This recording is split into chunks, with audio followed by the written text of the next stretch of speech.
언약의 하나님이라는 제목으로 함께 말씀을 생각해 보도록 하겠습니다. 우리가 스데반의 설교를 계속 지금 생각해 보고 있는데, 이 설교가 이제 완전한 설교의 전문이 실려 있고, 또 기독교 복음이 무엇인가를 가장 잘 드러내고 있는 설교가 그 전문이 실려 있다. 그래서 이 스데반의 설교가 가치 있고 중요한 것이다, 이렇게 말씀을 드렸는데, 스데반이 지금 부용들이여 들으소서 하고 지금 말하는 이 내용은 이런 내용이죠. 왜 여러분들은 나사렛 예수를 반대하는 겁니까? 왜 이 가르침을 과격하다고 생각하는 겁니까? 여러분은 복음을 잘못 알고 있습니다. 예수님은 어떤 개혁가가 아니라, 혁신가가 아니라 구약을 성취하신 분입니다.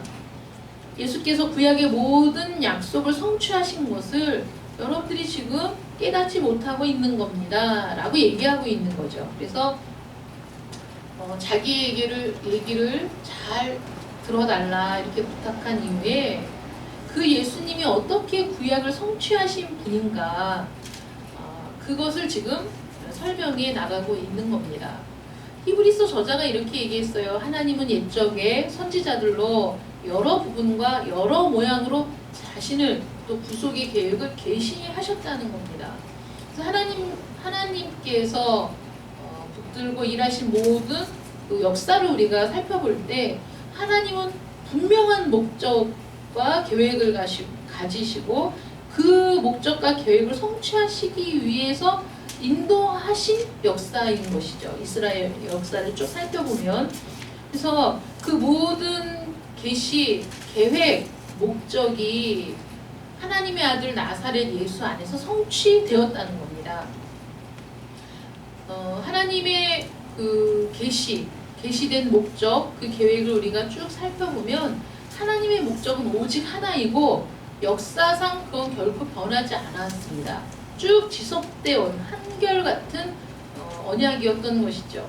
그래서 하나님께서 어떻게 아브라함을 만나시고 어떻게 불러내시고 어떻게 당신의 계획과 목적을 계시해 주셨는지, 그래서 그것이 어떻게 그리스도에게로 초점이 모아지는지에 대해서 스데반의 설교를 통해서 한번 알아보려고 합니다. 아브라함은 복음과 구원 문제에 있어서 아주 중요한 인물입니다. 왜냐하면 사도 바울도 갈라디아서를 쓰면서 우리 그리스도인들은 모두가 어떤 의미에서는 아브라함의 자손이다. 그 혈통으로 아브라함의 자손이 아니어도 아브라함은 우리 모든 믿는 자들의 조상이 됐다, 이렇게 얘기하고 있습니다. 믿음의 자녀들로서 이방인이라고 할지라도 우리가 그리스도인이 되면 아브라함의 자손이 된다, 이렇게 얘기하고 있어요.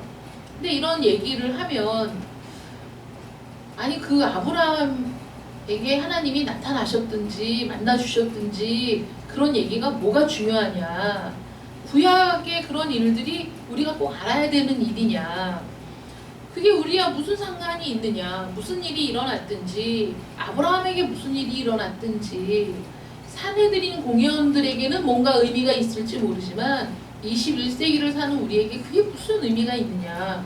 잠깐만요. 어쩐지 너무 더웠어요. 그렇게 얘기를 하는 분들도 있어요. 나를 이 비참한 상황에서 건져내 줄 수 있는 방법을 알고 있는가? 이 힘든 세상에서 내가 행복할 수 있는가? 내가 실패한 이 상황에서 내가 다시 성공할 수 있는 그런 보장된 길이 있는가? 사실 나는 이런 게 더 궁금하다. 이 불안한 세상에서 내가 정말 희망을 갖고 살 수 있겠는가? 내가 지금 부딪힌 현실이 더 중요하고, 그리고 지금 이 불안한 현실에서 내가 더 나은 상황으로, 더 나은 미래로 확실하게 보장된 상황으로 나아가는 것, 그것이 나에게는 복음이다, 이렇게 얘기하는 사람들도 많이 있다는 거죠. 그런데 그렇게 말하는 분들한테 어떻게 얘기를 해줄 수 있느냐. 우리의 필요는 이거다. 그런데 왜 교회에서는 다른 말만 하느냐. 그게 지금 현실하고 도대체 뭐가 맞는 얘기냐, 이렇게 얘기를 한다면 먼저 해줄 수 있는 말은 이런 거죠.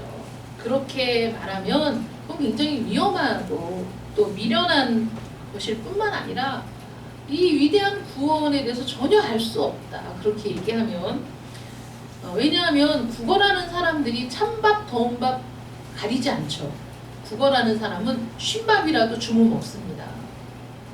예전에 한번 옛날에는 거지들이 한 마을에 와서 며칠씩 있다가 가는 경우가 있어서 우리 어렸을 때 어떤 여자 거지가 와서 한 일주일인가 10일인가를 있다 가는 게 제가 지금도 기억이 선명한데 그 여자 거지여서 되게 특이했었어요. 근데 동네 사람들이 그때는 그냥 밥을 갖다 주는데 밥을 맛있는 밥상 차려주는 사람은 우리 동네에는 없었고 남은 밥, 식은 밥 또는 찬 밥 그냥 그 찌끄러기 뭐 이런 거 갖다 주면 그 사람은 그 어느 것도 마다하지 않았어요. 그리고 그냥 그걸로 끼니를 때우는 거예요. 그렇게 한 뭐 일주일인가 있다가 또 다른 곳으로 옮겼는데 거지들이 찬밥 더운 밥 가리니까 국어라는 사람이 어떤 거든지 지금의 허기를 면할 수 있다면 가릴 수 없는 거죠. 우리의 입장이 그 국어라는 사람과 다르지 않다는 것을 깨닫지 못한다면 우리는 결코 그리스도인이 될 수 없다는 겁니다. 왜냐하면 우리가 애걸복걸한다고 구원이 우리에게 임하는 것이 또 아니거든요. 우리에게는 구원이 가장 절실한데 구원이 가장 필요한 것인데 그 구원이 우리가 전능하신 하나님 앞에 무릎을 꿇지 않으면 받을 수 없는 것이라는 거죠. 우리의 힘으로는 만들 수도 없고 우리의 힘으로는 이룰 수도 없고 우리의 능력으로는 거기에 미치지도 못하고 구원이 필요한데 구원이 필요하다는 것도 깨닫지 못하는 사람들이기 때문에 아 구원 그까짓 게 뭐가 필요해. 구원은 너나 받고 나는 지금 당장 내가 필요한 거 이거 해결해 줘. 이렇게 얘기한다는 거죠. 이 세상에서 살아남으려면 똑똑해야 되고 지혜로워야 되고 냉철해야 되고 판단력도 있어야 되고 두 다리로 버티고 서서 견뎌내야 되고 그렇습니다. 그런데 복음은 그런 자세로 다가가는 게 아닙니다. 내 자신은 아무것도 아니고 내 자신은 아무것도 가진 것이 없는 사람이고 나는 아무것도 할 수 없는 사람이라는 그런 고백을 통해 낮아지지 않으면 무릎을 꿇지 않으면 땅에 엎드리지 않으면 우리가 그리스도를 만날 수도 없고 그리스도께 나갈 수도 없고 그런 존재라는 것이죠. 우리는 그런 연약한 존재이고 두 번째는 뭐냐면 구원은 하나님이 정해주신 방식대로 받아야 한다는 거예요. 왜냐하면 우리의 능력으로 불가능한 일이기 때문이죠. 우리가 얻을 수 없는, 우리가 구할 수 없고 우리가 만들어낼 수도 없고 우리가 도달할 수도 없는 것이기 때문에 하나님이 정하신 방식을 받아들여야 되는 거예요. 우리가 민수기를 지금 큐티하고 있는데 민수기에서 우리가 나눈 말씀이 뭡니까? 하나님이 지정하신 제사의 방법대로 제사를 드려야 되고 하나님이 지정하신 아론과 그의 그 자식들이 제사장의 역할을 감당해야 되고 모든 백성들은 그 앞에 나와서 그 제사장에게 자신의 재물을 맡기고 그 제사장들이 드리는 제사를 통해 자신의 죄를 용서받아야만 하는 겁니다. 그게 하나님이 만드신 방법이었어요. 그렇게 가르쳐 주셨고 그렇게 제사 제도를 확립시키셨습니다. 고라와 아비람과 그 함께했던 일당들이 자신들의 향로를 가지고 자신들이 불을 담아가지고 왔을 때 그것은 하나님께 드려지는 예배가 될 수 없었고 하나님께서 받으실 만한 예배도 안 되었던 거죠. 하나님이 정해주신 방식, 하나님이 우리에게 계시하신 그 방식이 아니면 우리는 구원을 받을 수가 없다는 것이죠. 이 구원은 하나님으로부터 오는 구원, 아브라함에게 나타나신 분은 영광의 하나님이십니다. 영광의 하나님이 결정하신 분이시죠. 구원은 이렇게 받아야 한다. 구원을 경험하고 싶다면 자기 자신을 낮추어야 되고 하나님이 말씀하신 방식대로 구원을 받아들여야 됩니다. 우리 인간에게 가장 필요한 것이 무엇이냐? 사람들은 나에게 정말 필요한 건 행복입니다. 나는 정말 행복하고 싶습니다. 그렇게 얘기하지만 사람들에게 행복보다 더 중요한 것이 있다는 거죠. 그건 바로 거룩함입니다. 어떤 거룩함입니까? 하나님을 아는 지식, 하나님과 더불어 함께 사는 그 삶이 우리에게 필요하다는 거죠. 정말 행복을 주실 수 있는, 우리에게 영원을 주시고 영생을 주시고 우리를 가장 복되게 하실 수 있는 하나님을 떠나 있는 상태에서 누가 정말 진정으로 행복할 수 있고 누가 진정으로 그 복을 누릴 수 있느냐 하는 겁니다. 복의 근원인 하나님을 떠나서, 우리에게 진정한 행복을 줄 수 있는 하나님을 떠나서 우리가 행복을 찾는다는 것 자체가 정말 말이 안 되는 거죠. 그래서 저 산 너머 남쪽에 행복이 있다길래 찾아갔는데 거기 행복이 없다고 시인은 노래하고 있어요. 없어요. 저기에 행복이 있다. 찾아갔지만 없어요. 저쪽에 있어. 갔지만 없어. 이 세상에서 수많은 사람들이 자신의 행복을 위해 고군분투하며 행복을 얻기를 원하지만 하나님이 없는 세상에서 진정한 행복을 누릴 수 없는 존재인 겁니다. 우리가 그걸 깨닫게 된 사람들이 하나님 앞으로 나오고 하나님의 구원을 사모하고 구원받기를 갈망하게 되는 거예요. 그게 우리의 진정한 필요라는 걸 깨닫지 못하는 사람을 향해서 어리석은 사람은 그 마음에 이르기를 하나님이 없다 하도다, 이렇게 성경은 기록하고 있는 거죠. 하나님이 없는 행복이 어디 있습니까? 구원의 목적은 인간의 필요를 충족시키는 데 있는 게 아닙니다. 우리는 항상 뒤집어 생각해요. 하나님은 우리를 위해 존재하고 하나님 우리의 행복을 위해 존재하시는 분이고 하나님은 마땅히 우리에게 행복을 주셔야 하는 분이라고 이렇게 생각하는데, 우리 인간의 필요를 충족시키기 위해서 구원이 있는 게 아니고 우리 인간의 필요를 충족시키기 위해 하나님이 존재하는 것이 아니라 하나님은 영원 전부터 영원까지 계신 분이시고 그분이 우리를 창조하셨고 그분이 우리에게 복을 주시기를 원하시고 그분이 우리와 교제하기를 원하신다는 거죠. 그 우선순위를 우리가 잘못 생각하면 우리는 영원히 답이 없는 곳에서 헤매는 것과 똑같은 사람인 거예요. 어제 제가 결혼식이 광화문에 있어서 광화문을 갔습니다. 40분이면 가는 거리인데 2시간 전에 출발했어요. 2시간 전에 출발했는데 1시간 40분 걸려서 도착했습니다. 그분은 몇 개월 전에 결혼식장을 잡았는데 마침 그날이 트럼프가 방한하는 날인 줄은 아무도 몰랐죠.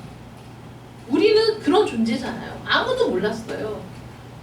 근데 어제가 트럼프가 방한하는 날인 거예요. 그래서 2시간 전에 출발을 했는데 너무 시간이 애매했죠. 임직식 끝나고 점심 식사하고 그리고 무언가를 하기는 시간이 너무 애매한 상황. 그래서 거기 가서 뭐 커피를 마셔도 커피값도 비쌀 거고 주차비도 비쌀 거니까 여기서 커피 한 잔 마시고 그 다음에 2시간 전에 출발해서 가면 여유있게 도착하겠지. 그리고 갔는데 1시간 40분 걸려서 도착했어요. 일찍 간 것도 아니었어요.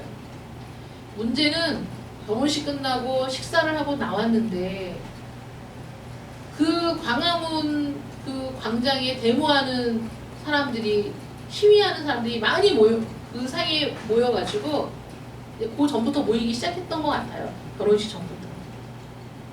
출구 없는 길을 1시간을 헤맨 거예요. 거기에서만, 광화문에서만 나와가지고 1시간을 거기서 이쪽으로 내비는 이리 가라는데 그리 가면 경찰들이 쫙 서서 여기는 통제하는 거죠. 못 간다. 돌아가라. 그럼 돌아서 가면 내비는 다시 그 길로 가라. 다시 그 길로 가라.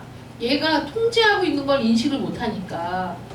그래서 일부러 다른 길로 막 가면 거기서 또 돌아서 그 길로 가라고 이렇게 안내를 하는 거예요. 거기에서 가는 데마다 여기도 통제.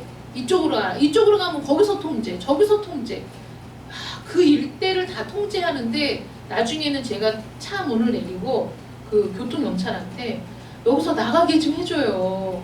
어디 나갈 때는 있어야 되지 않겠습니까? 이 안에서만 지금 계속 돌고 있다고. 어딘가는 나갈 길을 마련해 줘야 되지 않냐. 여기를 빠져나갈 수 있는 길이 있어야 되지 않느냐. 그거 지리를 제가 몰라서 그럴 수도 있죠. 근데 어쨌든 큰 길로 어떻게든 돌아서 나가보려고 막 저 안국동으로 빠져서 종로 쪽으로 빠져서 그렇게 해서 나가도 거기서도 막히고 이쪽에서도 막히고 그러는 동안에 차는 차대로 막히고 그래도 여기는 나갈 수 있나 하고 기다리면 10분이 넘도록 차가 안 움직이고 이런 상황에서 1시간을 거기서 왔다 갔다 하는데 나중에는 막 멀미가 나는 거예요. 그래서 제가 어제 그 상황을 보면서 야, 출구 없는 감옥이 따로 없다 이런 생각이 들었고, 그리고 교통을 통제하는 그 경찰관들도 내보내주지 못해. 자기가 맡은 부분에서만 통제하고 있는 거지 어느 길로 빠져나가면 여기를 빠져나갈 수 있는지에 대해서 제시해주지 못하는 거예요. 워낙 이제 차가 막 밀리고 그 차들을 또 통제해야 되고 어떤 사람은 통제하는데도 부득부득 간다고 거기서 또 차가 들이밀고 있고 막 이런 상황 속에서 제가 보니까 그래, 경찰도 여기에서 어디로 나가야 이 상황을 빠져나갈 수 있을지 제시해주지 못하고 우린 가는 데마다 통제돼서 가는 길이 막히고 출구 없는 감옥? 이 세상이 바로 그렇게 출구 없는 감옥인 거예요. 행복을 찾아 나의 그 안정적인 미래를 찾아 사람들이 끊임없이 돌고 돌지만 출구가 막혀 있어. 그래서 사람이 절망하고 낙심하고 이 길도 안 되고 저 길도 안 되고 자포자기하고 이런 일들이 이 세상에서 벌어지는 거죠. 그 안에서 죄악된 인간들끼리 부딪히며 온갖 범죄가 난무하고 이런 상황이 되는 거 아니겠습니까? 흡사 정말 출구 없는 감옥. 아니 어디로 가야 도대체 이 지역을 벗어날 수 있는가? 찾을 길이 없는 거예요. 있었는데도 제가 알지 못한 거죠. 이 출구 없는 감옥 같은 세상에 하나님이 출구를 만들어 놓으셨다는 거예요. 유일한 길. 누구도 알지 못해. 누구도 트럼프가 그날 올 거라고 생각 못했어요.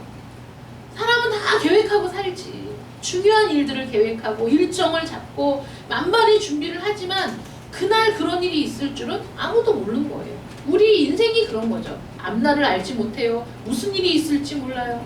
이 세상에서 열심히 뛰면서 살아보려고 하지만 어느 순간 출구 없는 감옥 같은 느낌이 들면서 막 가슴이 답답해져요. 어떻게 해야 될지 모르겠어요. 이런 세상에서 그러면 지금이 21세기라 이래. 21세기라 그렇습니까? 세상은 사실 해아래 새 것이 없다는 거예요. 옛날이나 지금이나 메소포타미아에 있는 아브라함을 부르실 때나 지금이나 달라진 것이 없어요. 이 출구 없는 세상에서 오직 하나님만이 유일한 출구를 만들어 주셨다는 거예요. 그러니 제가 어제 같은 심정이면 유일한 출구가 저기 있어 보면 저는 거기 갔을 거예요. 얼른 여기를 벗어나고 싶은데 벗어날 수 있는 방법이 없어. 알지를 못하겠어요. 그냥 내비를 무시하고 막 내가 모르는 길로 갔어. 어디든지 여기에서 멀리 떨어지면 돌아서 나갈 수 있겠지. 근데 거기서도 통제하니까 나중에는 막 화가 나고 지치고 그런 상황에서 누군가가 출구가 여기 있다. 이리 나가면 빠져나갈 수 있어. 이렇게 얘기해 준다면 저는 그 길을 갔을 거예요. 여기 통행료가 비싸도 갔을 거예요. 비싸도 그 길로 나왔을 거예요. 이 출구 없는 세상에 오직 유일한 출구를 아시는 분이 누구냐? 하나님이시고 그 출구를 만드신 분이 누구냐? 하나님이시라는 거예요.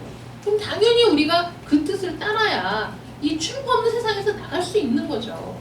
그러니까 하나님께서 계시하셨는데 그 계시가 뭐냐? 출구가 어떻게 만들어지고 언제 만들어지고 어떻게 그 출구를 발견할 수 있는지를 하나님이 계시하셨다는 거예요. 왜 아브라함을 믿음의 조상이라고 하느냐? 하나님이 아브라함에게 그걸 말씀하신 거거든요. 언약의 하나님, 우리는 언약의 하나님이라고 성경에 많이 나오는데 어떤 걸 언약하셨느냐 이거죠. 아브라함에게 어떤 걸 언약하셨지? 아브라함에게 장차 메시아가 너의 혈통을 통해 이 땅에 올 것이고 그리고 그 메시아를 통해서 너희를 구원할 길을 내가 만들겠다. 이렇게 말씀하셨다는 거예요. 아브라함이 그 약속을 믿고 그 메소포타미아 갈대아 우르를 떠났다는 거죠. 그래서 그 순간부터 아브라함은 그 언약을 믿고 따랐던 아브라함은 우리 모든 믿는 자들의 믿음의 조상이 될 수 있었던 거예요. 왜 아브라함이 믿음의 조상이지? 왜 아브라함은 유대인의 조상만이 아니라 우리 모든 믿는 자들의 조상이지? 왜냐하면 아브라함이 그 언약을 믿었으니까. 아브라함이 그 언약을 받아들이고 그 약속을 바라고 기다렸으니까. 그래서 때가 참에 하나님의 아들이 이 세상에 오셨고, 때가 참에 아브라함이 그때 볼 것을 기다리다가 보고 기뻐하고 즐거워했다. 야, 언약하신 게 바로 이거구나. 이루어졌구나. 드디어 그때가 되었구나. 그렇게 기뻐했다고 예수님 말씀하시잖아요. 그러니까 그 언약을 하나님이 아담과 하와에게 원시 복음을 주셨는데, 사실 이 복음의 역사에 있어서 정말 중요한 게 누구냐? 아브라함이에요. 그 하나님의 계획, 하나님의 목적, 그것을 아브라함에게 계시하신 거예요. 그것도 아브라함이 위대해서, 아브라함이 믿음이 너무 좋아서, 아브라함이 뛰어난 사람이어서가 아니라 메소포타미아에 있을 때, 우상의 도시에 있을 때, 달신을 섬기며 그 우상을 만들던 그 가문의 아들에게 하나님이 나타나셨어요. 영광의 하나님이 나타나시고 아브라함을 만나시고 하나님의 계획을 아브라함에게 말씀하셨다는 거예요. 아브라함이 그 약속을 믿고 그 언약을 바라보고 마음에 기쁨이 가득해서 아무것도 알지 못하는 땅, 하나님이 오직 언약으로만 말씀하신 그 땅을 향해서 출발했다는 거죠. 그래서 아브라함이 우리에게 믿음의 조상이 된 겁니다. 창세 전에 계획하시고 언약하신 거예요. 언제 이런 계획을 세우셨지? 언제 하나님은 이런 계획을 다 세워놓으신 걸까? 창세 전에. 성경은 구속을 창세 전에 계획하시고 언약하셨다는 거예요. 그러므로 아브라함이 나와 무슨 상관이 있냐? 성경이 나와 무슨 상관이 있냐? 교회에서 말하는 구원이 도대체 나랑 무슨 상관이 있냐? 라고 말씀하신다면 우리에게 가장 필요한 건 바로 이 구원이다. 이 숨막히는 세상, 출구 없는 세상에서 오직 유일한 출구가 예수 그리스도이기 때문에 그 예수 그리스도를 만나고 그 구원의 은혜를 입는 게 우리에게 가장 필요한 것이다. 그러므로 그분께 꿇어 엎드려야 된다. 관계가 없는 게 아니야. 너무 중요한 거야. 이걸 모른다면 거부한다면 어리석은 사람. 이렇게 얘기할 수 있는 거고. 두 번째는 그런데 그 출구는 하나님이 만드셨기 때문에 하나님이 정하신 방식을 따라야 돼. 그 방식대로 우리가 받아야지 그 출구를 확인하고 그 출구를 발견하고 나갈 수 있는 거다. 하나님은 그 비밀이라는 말이 시크릿과 미스터리 두 단어를 사용할 수 있답니다. 시크릿은 아예 감춰졌어. 알지 못하게 막 묻어놨어. 그게 시크릿이래요. 미스터리는 뭐냐면 눈에 보이는데 볼 수 없게 만든 신비. 다 보여지는데 깨닫지 못해. 다 보이는데 알지 못해. 아, 이게 뭐지? 알쏭달쏭해. 아리까리해. 무슨 말인지 모르겠어. 그게 미스터리예요. 그런데 하나님은 아브라함에게 구원에 대해서 말씀하시고 그 계획을 말씀하시고 그 목적을 말씀하셨어요. 그리고 성경의 역사에 그것들을 이루어가는 역사로 가득한 거예요. 그런데 그걸 보면서 사람들이 알쏭달쏭해, 아리까리해, 무슨 말인지 모르겠어 다 보여주셨지만 사람들이 알지 못했어요. 깨닫지 못했어요. 예수님이 이 땅에 오실 때까지. 먼 미지의 세계에 묻혀있는 것처럼 희미하게 보이긴 하는데 분명하게 뭔지 모르겠어. 하나님의 계획이 뭐지? 하나님의 목적이 뭐지? 사람들이 잘 깨닫지 못했다는 거예요. 그런데 성령으로 충만한 사람들은 예수 그리스도를 보자마자 그 하나님이 모든 역사 속에 계시하신 그 뜻이 무엇인가를 순간적으로 깨달았다는 거예요. 순간적으로 다 보여진 거예요. 성전에서 늘 기도하며 섬기던 안나 선지자, 시므온 이런 사람들은 예수님이 할례 받으려고 성전에 도착했을 때 보고 알아봤어요. 그리고 경배하고, 그리고 사마리아도, 그리고 그 세례 요한의 어머니 엘리사벳 마리아를 만나자마자 야, 내 주에 내 모태에 있는 이 아이의 주가 되시는 분이 그 오시니까 내 아이가 태중에서 막 뛰논다는 거예요. 기쁨으로. 성령으로 충만한 사람은 사람들은 뭐가 뭔지 모르겠어, 감추어진 것 같아, 미스테리야 라고 얘기하는 구속의 모든 계시들이 성령으로 충만한 자들에게는 너무나 분명하게 보여지고 깨달아지고 확신을 가질 수 있었다는 것이죠. 그래서 이 복음은 그렇게 영광스러운 거예요. 하나님께서 우리를 구원하시려고, 여러분을 구원하시려고 창세전에 구속의 계획을 세우시고 바로 여러분들을 구속하시려고 하나님은 오랜 시간 동안 계시하시고 그 계시하신 것들을 이루시고 성취해 오셨어요. 우리가 예수님에 대해서 들으면 그 모든 것들을 깨달을 수 있도록 모든 걸 다 깔아놓으신 거예요.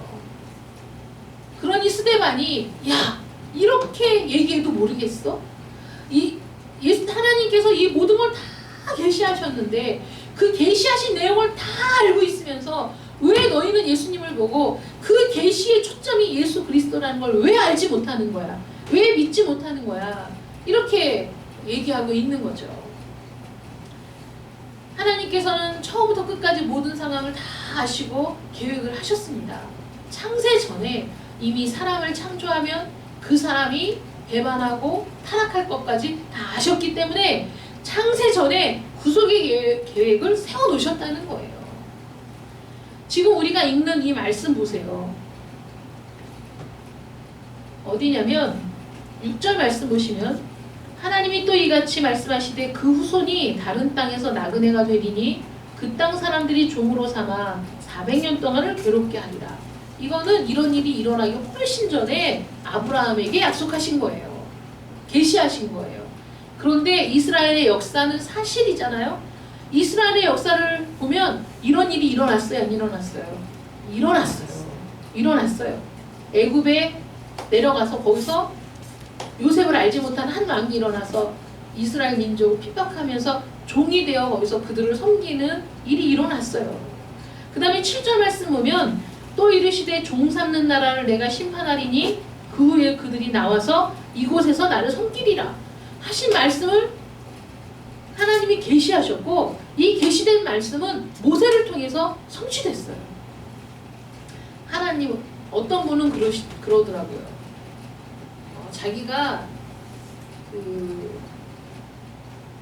어떤 목사님하고 이제 가깝게 지내면서 그 목사님이 자기를 신임해서 세워줄 것이라고 생각했는데 자기가 기도하니까 하나님이 아니다 그렇게 말씀하셨다. 근데 그 얘기는 그 일이 다 일어나고 1년 뒤에 한 얘기예요. 나는 믿을 수 없어. 그 전에 응답을 받았는지 믿을 수 없어요. 왜냐하면 우리는 이미 그 일어난 일을 다 알고 있는데 얘기한 거거든. 개인적인 일이야. 개인적으로 그렇게 응답 받았다고 얘기하는데 그 전에 얘기했으면 내가 믿었겠죠. 그쵸? 그 일이 일어나기 전에 내가 기도하는데 하나님이 이렇게 말씀하셨어. 왜냐하면 그 전에 제가 그 문제에 대해서 여러 번 물어봤었거든요. 근데 그때 얘기를 안 했거든. 근데 지금 1년이 지났는데 사실은 그때 응답을 받았어 이렇게 얘기하면 저는 성질이 못된 사람이라 못 믿어. 그거를. 개인적인 일이야. 있었는지 없었는지 나는 확신할 수 없어. 그런데 하나님께서는 아브라함을 불러내실 때 이런 말씀들을 하셨다니까요. 아브라함에게 말씀하셨어요. 그런데 아브라함 때에는 이런 일이 일어나지 않았어요. 나중에 이 말씀들이 그대로 일어난 게 이스라엘의 역사라니까요. 그러니 하나님이 미리 다 아셨다는 걸 나는 믿어요. 하나님은 모든 걸 계획하셨다는 걸 저는 믿습니다. 하나님의 계획은 매우 구체적인 거예요. 그 후손이 다른 땅에서 나그네가 되리니 그 땅 사람들이 종으로 삼아 400년 기간도 하나님께서는 정확하게 말씀하셨어요. 이런 일들이 하나 둘이 아닙니다. 하나님께서는 모든 사건을 통제하시고 모든 사건 위에 계시고 모든 사건을 결정하시는 분이세요. 메소포타미아에 사는 아브라함을 언제 부르실지 우연히 부르신 게 아닙니다. 하나님의 계획 속에 있었어요. 아브라함을 부르셨습니다. 여러분들을 부르신 게 우연히 부르신 게 아니에요. 여러분들을 부르신 것도 하나님의 계획 가운데 있었던 겁니다. 아멘. 여러분들을 선택하신 것도 성경은 뭐라고 얘기하냐면 나를 어머니의 태에 조성하시기 전에 선택하셨다는 거예요. 거예요. 너무나 놀라운 말씀 아닙니까? 너무나 그 영광스러운 복음 아니에요? 여러분들을 이미 어머니의 태에 짓기 전에 여러분들을 선택하셨어. 창세 전에 이미 선택하셨다는 거예요. 너무 놀라운 말씀이죠. 아브라함이 언제 애굽으로 내려갈지, 그곳에 얼마나 있을지, 언제 돌아오게 될지 하나님은 모두 아셨다는 거예요. 그래서 성경은 때가 참에 이런 그 표현들이 많아요. 때가 참에 하나님의 아들이 이 세상에 오셨어요. 때가 참에 하나님의 아들이 십자가를 지셨습니다. 때가 참에. 그 때는 누가 정합니까? 하나님이 정하시죠. 때가 참에 누가 찰 때까지 기다리십니까? 하나님께서 이미 그 때를 알고 계시고 정하셨기 때문에 때가 참에 우리 가족이 모두 구원받게 될 줄 믿습니다. 아멘. 우리의 자녀들이 믿음 안에서 강건하게 될 그날이 있을 줄 믿습니다. 하나님 안에서, 능하신 하나님의 손 아래서 그런 일들이 일어날 수 있어요. 그 모든 일들이 기적 같은 일 아닙니까, 여러분? 우리의 자녀들이 변화되는 거 기적이죠. 우리의 자녀들이 변화되는 건 정말 기적 같은 일입니다. 그런데 하나님의 역사에는 늘 그런 기적이 함께 했어요. 구속의 계획은 기적의 역사입니다. 왜냐하면 아브라함이 100세에 아들을 얻었어요. 있을 수 없는 일입니다. 사라는 경수가 끊어졌어요. 자기 태가 죽은 것 같음을 알았어요. 그래서 하나님의 천사들이 나타나서 내년 이맘때 때가 참해잖아요. 내년 이맘때에 아들을 안게 될 것이다. 사라가 웃었어요. 속으로. 말도 안 돼. 나는 이미 아이를 출산할 수 없는 몸인데 내가 어떻게 아들을 낳을까? 웃었거든요. 믿을 수 없었어요. 그런데 1년 뒤에 아들을 낳았어요. 그 이름을 이삭이라고 지었어요. 웃음. 하나님이 나를 웃게 하셨다. 내가 허탈하게 말도 안 돼 라고 웃었는데 그 웃음을 정말 그 충만한 기쁨으로 바꾸어 주신 거죠. 이삭이라고 지었잖아요. 아브라함을 부르신 것도 기적이고 아브라함에게 언약하신 것이 100세가 되어 아들을 낳는 것으로 이루어진 것도 기적이란 말이죠. 그 백성이 애굽 땅에서 종살이를 하고 나오게 될 때 하나님께서 홍해를 가르신 것도 기적이고 그 200만 명이 넘는 백성을 광야에서 생활하게 하실 때 그들이 굶어 죽지 않고 목말라 죽지 않고 옷이 헤어져 신발이 헤어져 죽지 않도록 그들의 필요를 채우신 것도 기적의 역사죠. 그들이 요단강을 건너간 것도 기적입니다. 무장하지 않은, 훈련받지 않은 그 이스라엘 백성들이 가나안의 그 철병거들을, 가나안의 그 네피림 같은 사람들과 전쟁을 해서 승리하고 가나안 땅에 그 정착하고 오늘에까지 이른 것도 기적의 역사죠. 하나님의 구원의 계획은 정말 기적의 역사입니다. 그래서 하나님이 말씀하신 종말도 저는 믿습니다. 아멘. 노아의 홍수도 기적 같은 일이죠. 노아의 가족이 살아났어요. 그 노아의 가족들이 그 홍수를 뚫고 살아났을 때 하나님께서 다시는 물로 심판하지 않으신다고 언약하셨습니다. 저는 그 언약을 믿습니다. 아멘. 왜냐하면 말씀하신 것이 나타났어요. 무지개가. 그 무지개를 볼 때마다 하나님의 언약을 기억합니다. 그래서 하나님께서 마지막 때에는 그날의 하늘이 불에 타서 풀어지고 체질이 뜨거운 불에 녹아지려니와 그래서 장차 세상이 불로 멸망하리라는 것을 우리가 압니다. 하나님은 우리에게 마지막 종말까지 다 계시하셨어요. 우리가 눈을 뜨면 다 보입니다. 하나님께서는 아브라함과 언약을 맺으실 때 그 언약이 하나님과 사람 사이의 흥정, 내가 이만큼 줄게, 너 이만큼 줘, 이런 흥정이 아니었다는 걸 우리가 기억해야 됩니다. 양자가 동등한 자격으로 계약을 맺고 서명하는 그런 것이 아니었어요. 내가 너를 위해 세운 계획이다. 내가 세웠다. 내가 서명했다. 내가 도장을 찍었다. 이것을 너에게 주마하고 말씀하시는 게 하나님의 언약이라는 거예요. 하나님의 복되신 구속의 계획을 아브라함에게 말씀하시고, 그리고 아브라함은 아무 자격도 없는데 그 아브라함을 불러서 언약을 맺으신 거예요. 그리고 하나님은 그 언약을 끝까지 지키시고 마지막 날까지 지키실 것이라는 것을 저희가 확신할 수 있다는 것이죠. 그 하나님께서, 그 거룩하신 하나님께서 우리에게 말씀하시는 건 무엇입니까? 죄를 지는 사람은 행복할 수 없다는 거예요. 죄 가운데에선 참된 행복을 누릴 수 없습니다. 하나님은 죄를 너무 미워하시죠. 행복해지려면 거룩해야 돼요. 그래서 아브라함에게 어떤 언약을 맺으셨죠? 할례의 언약을 베푸셨어요. 포피를 배워라. 이 세상의 정욕, 이 세상의 음욕, 이 세상의 거짓, 이 세상의 모든 것들을 배워버리고 너는 그것들과 구별돼야 돼요.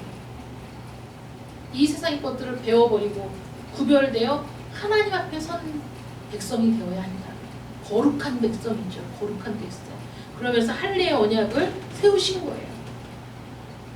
거룩하신 하나님과 관계를 맺은 거룩한 사람이 되기 전에는 우리에게 참된 위로란 없습니다. 스데반이 강조하고 있는 건 이런 겁니다. 여러분이 지금 무슨 일을 하고 있는지 여러분들은 모르고 있습니다. 성경을 알지 못합니다. 역사를 모르고 있습니다. 언약에 관해서 아는 바가 없습니다. 아브라함에게 언약하신 그분이 누구입니까? 바로 예수 그리스도입니다. 하나님이 모든 선지자들을 통해 계시하신 분은 누구십니까? 바로 예수 그리스도이십니다. 예수 그리스도는 이 세상을 뒤집어 엎기 위해 개혁가로 이 땅에 오신 것이 아니라 구약에 누누이 계시되어 왔던 그 예언을 성취하신 분으로 이 세상에 오셨고 그 모든 것들을 성취하신 분이십니다. 우리가 눈을 열면 보이는데 그들의 눈이 가리워져 있어서 이것을 보지 못한다는 것이죠. 하나님께서는 그 비밀을 아브라함에게 알려주셨어요. 언약을 맺으시면서 그 구속의 계획을 말씀해 주셨죠. 하나님이 아브라함에게 계시하신 언약의 비밀, 원대하신 구속 계획과 목적, 죄 가운데 타락한 이 인류를 구원하기 위해 하나님은 한 민족을 선택하시고 아브라함에게 하신 말씀, 어떤 말씀입니까? 내가 너를 통해 새로운 민족을 만들 거야. 내가 너를 통해 새로운 기적적인 민족을 일으킬 거야. 그리고 이 놀라운 언약은 내가 이삭이라고 부를 내 아들의 출생을 통해서 이루어질 것이다. 근데 그 아들은 기적적으로 출생한 아들. 그러니까 하나님의 이 언약은 기적을 기반으로 이루어지는 거예요. 구속 자체가 기적입니다. 이삭이 야곱의 12조상을 낳게 되었고 그들은 민족을 이루었습니다. 이 민족은 정말 새로운 민족이었어요. 이 세상 어떤 민족에게도 하나님께서 모세를 통해 주신 율법이 없었습니다. 위대한 선지자들의 계열도 없었습니다. 세상의 민족들은 이교도를 숭배하고 어둠과 죄에 빠져 있었지만 말하자면 메소포타미아에 그대로 남아있는 거죠. 지금도 이 세상은 메소포타미아예요. 지금도 이 세상에 메소포타미아에 남아있는 사람들이 많은 거예요. 그 중에 아브라함을 불러내시듯이 저와 여러분을 불러내신 겁니다.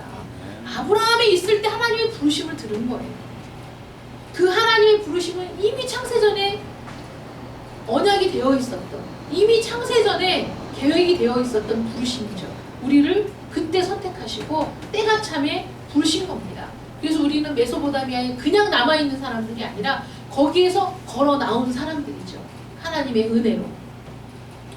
헬라인과 로마인들은 그 당시에 지혜롭다고 자부하던 사람들이지만 그들이 갖고 있던 건 뭡니까? 만신전. 그런데 이 작은 민족, 이스라엘 민족은 신비로운 비밀을 간직하고 있었습니다. 시크릿이 아니라 미스터리. 다 보여졌지만 깨닫지 못하는 사람들이 너무 많았던 그 비밀을 간직하고 계셨어요. 그들을 통해 온 세상을 가르치시고 그들을 통해 온 세상의 복음이 선포되게 하시고 그들을 통해 온 세상의 복을 주시려고 한 민족을 세우셨는데 그 민족이 누구로부터 시작됐습니까? 아브라함으로부터 시작되었다는 거죠. 그래서 아브라함이 우리의 믿음의 조상이 되는 겁니다. 그냥 믿음의 조상이 아니라 그런 의미가 있다는 것이죠. 궁극적으로 하나님의 목적과 계획은 그 민족을 통해 하나님의 독생자가 이 세상에 오도록 준비하시는 데 있었던 거예요. 그래서 기적의 역사로 이스라엘을 이끌어 오시면서 때로는 이스라엘이 반역하고 후퇴하고 무너졌을 때마다 기다려주시고 참아주시고 때로는 징계하시고 때로는 이방으로 흩으셨다가 그럼에도 불구하고 다시 부르시고 그런 역사를 통해 예수님이 이 세상에 올 수 있도록 하나님의 목적은 하나님의 계획은 한치 흐트러짐도 없이 이루어졌다는 거예요. 그래서 로마서 1장 2절부터 4절 보시면 이 복음은 하나님이 선지자들을 통하여 그의 아들에 관하여 성경에 미리 약속하신 것이라. 그의 아들에 관하여 말하면 육신으로는 다윗의 혈통에서 나셨고 성결의 영으로는 죽은 자들 가운데서 부활하사 능력으로 하나님의 아들로 선포되셨으니 곧 우리 주 예수 그리스도시니라. 이분이 바로 구약을 성취하신 분 예수 그리스도라고 스데반이 지금 설명하고 있는 겁니다. 하나님께서 아브라함에게 하신 말씀, 결국은 아브라함에게 어떤 언약을 하셨을까? 어떤 것을 계시하셨을까? 고린도후서 5장 19절 한 줄 말씀으로 요약할 수 있습니다.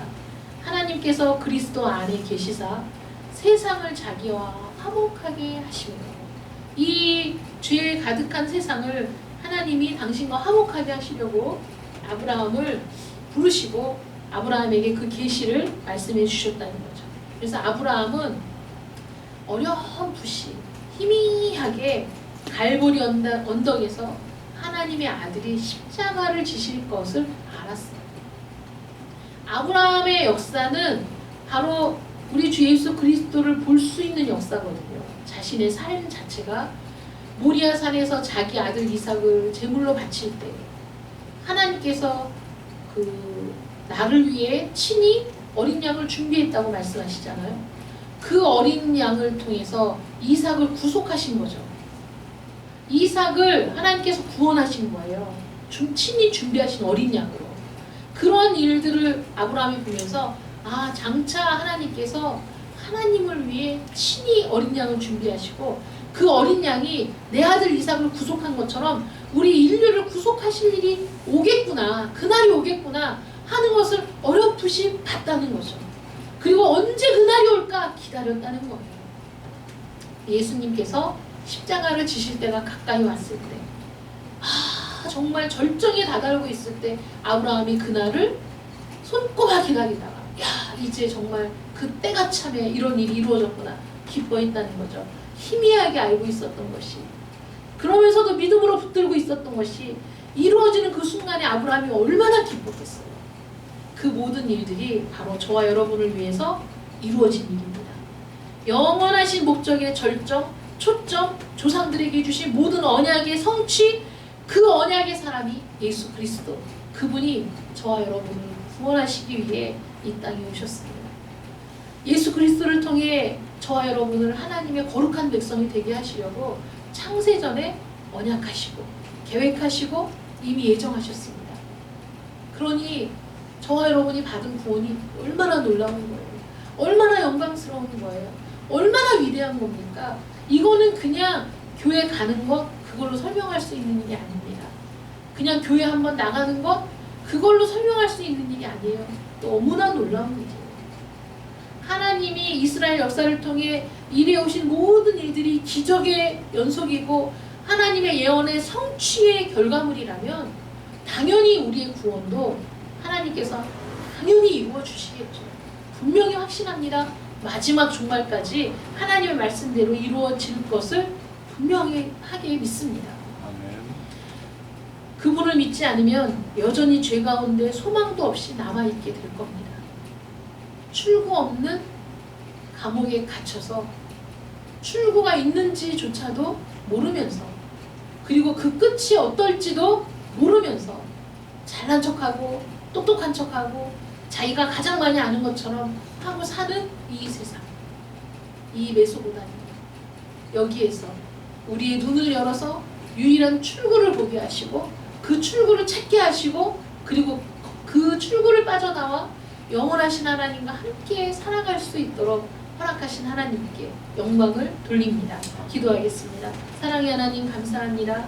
우리에게 자비를 베풀어 주셔서 겸손한 마음을 갖게 하시고 마음의 눈을 열어서 언약의 영광과 구속의 신비한 도리를 알게 해주시니 감사드립니다.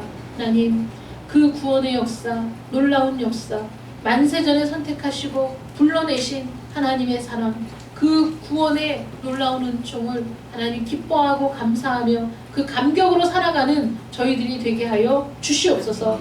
마지막 날까지 반드시 성취될 하나님의 모든 언약을 바라보며 우리 주님이 다시 이 땅에 오실 그날을 사모하며 그때 주님께서 우리 모두의 이름을 불러주사 하나님의 거룩한 잔치에 참여하게 하실 것을 바라보는 저희들이 되게 하여 주시옵소서. 아멘. 예수님의 이름으로 기도드립니다. 아멘. 아멘.